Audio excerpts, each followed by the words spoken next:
What's up, Taiwan? I'm Erika Liu with news from here in Taiwan and around the world. The remains of Taiwanese Indigenous warriors killed in the 19th century have been repatriated from the University of Edinburgh. Louise Watt reports. A traditional cleansing ceremony to mark the return of 4 warrior skulls, taken 150 years ago during a Japanese invasion of Taiwan. The warriors were from the Taiwan, one of Taiwan's largest indigenous groups, and it was an emotional homecoming for the community. 内心的感动真的突然变成打结了。尤其看到有一颗是很年轻的头颅，其实对我们来讲都很锥心的痛。对，在那场战役有这么年轻的族人都要参与这个战役的部分，其实对我们来讲心里是非常的痛。The skulls of the Taiwan's ancestors were taken by Japan in a conflict that had wider historical significance for Taiwan. In 1874, Japan invaded southern Taiwan in what it said was a mission to avenge the killings of dozens of shipwrecked sailors from present-day Okinawa by members of the Taiwan. But scholars say Japan used that as an excuse and a stepping stone for its eventual occupation and colonization of Taiwan. The skulls are thought to have been taken as war trophies, carried to Japan by a US Navy officer who was acting as a military advisor. Later, the skulls were taken to the US and finally given to the University of Edinburgh in Scotland in 1907, by which time Taiwan was a Japanese colony. Edinburgh has now given them back, saying it has been working to return items to representatives of the cultures from which they were taken. But the Taiwan community in Mudan Township did not initially welcome the idea of their returning ancestors. 因为认为他们并不是像一般人寿终正寝的，但是后来在祖灵的引导及沟通之下，确实他是为了部落去牺牲自己的性命，所以我们才会慎重的去迎接他们回来。According to tradition, the skulls can't be seen in public until various rituals have taken place. For now, they will be kept in this museum, about a 3-hour drive from where the original battle took place, where they will undergo testing before being moved to a permanent resting place. And this time, it will be up to the indigenous community themselves to decide what happens to them. Devon Tsai and Louise Watt for TaiwanPlus. One of the world's deadliest forms of cancer may become a little less deadly thanks to artificial intelligence. Scientists in Taiwan say they've developed an AI tool for catching pancreatic cancer early, when it's harder to spot but easier to treat. And they say it's over 90% accurate. The tool is called Pancreas Saver, and the government is hailing it as an example of scientists successfully bringing innovations to market. Taiwan has opened its first brain bank. The facility will collect tissue samples to develop drugs and treatments, keeping the country ahead of the game in brain health care. Bryn Thomas has the story.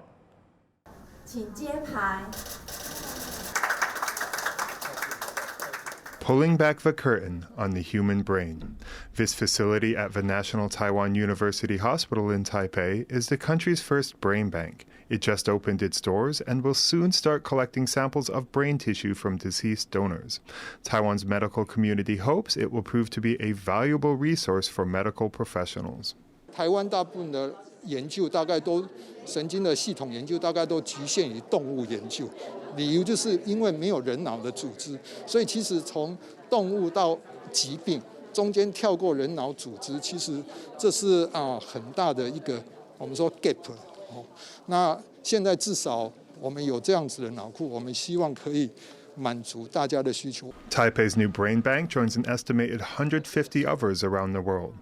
In the past, medical researchers in Taiwan had to apply for samples from abroad, but accessing them was difficult, and the ones they could get didn't always reflect Taiwan's population.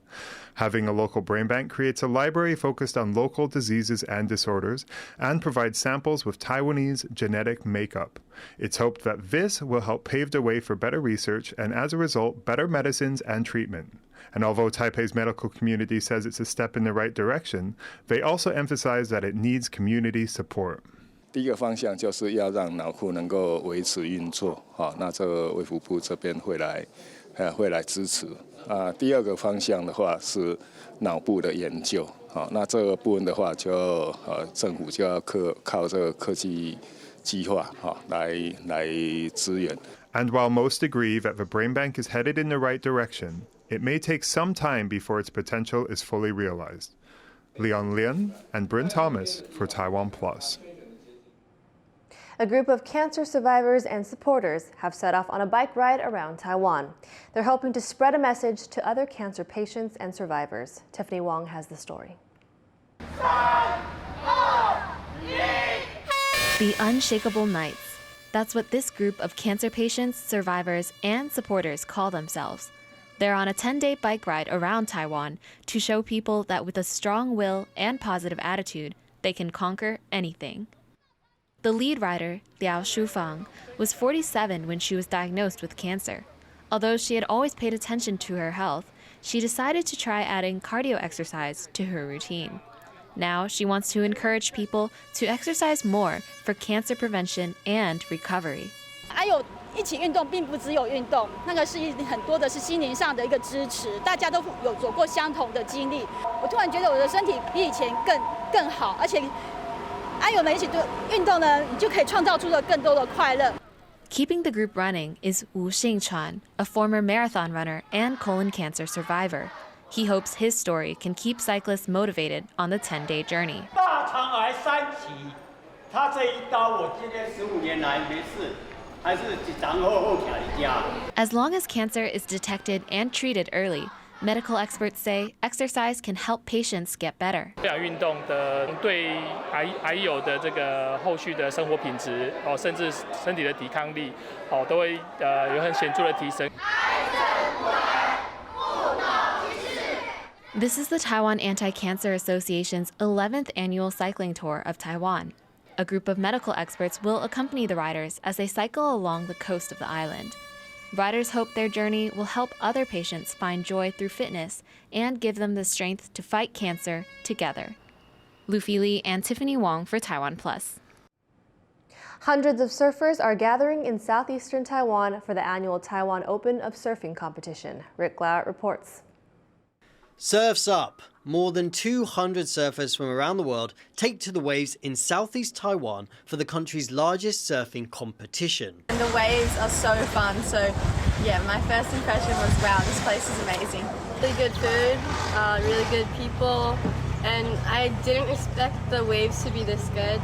Now in its 13th year, the Taiwan Open of Surfing in Taidong is this year's last major event on the global surfing calendar.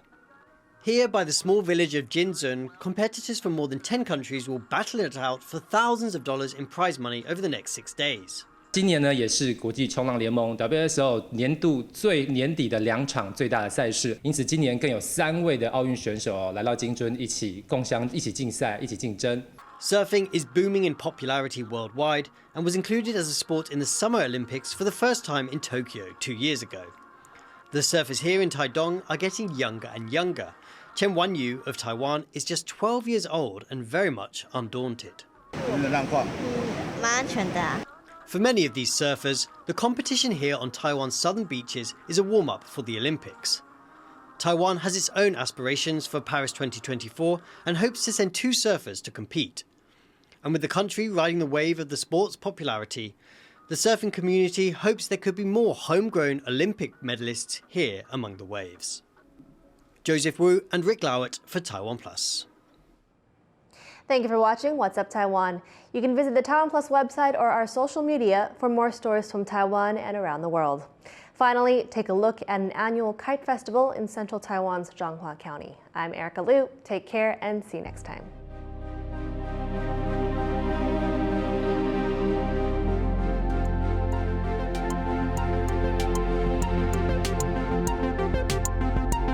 Thank you for watching TaiwanPlus. Be sure to follow us on social media for more stories from Taiwan and around the world.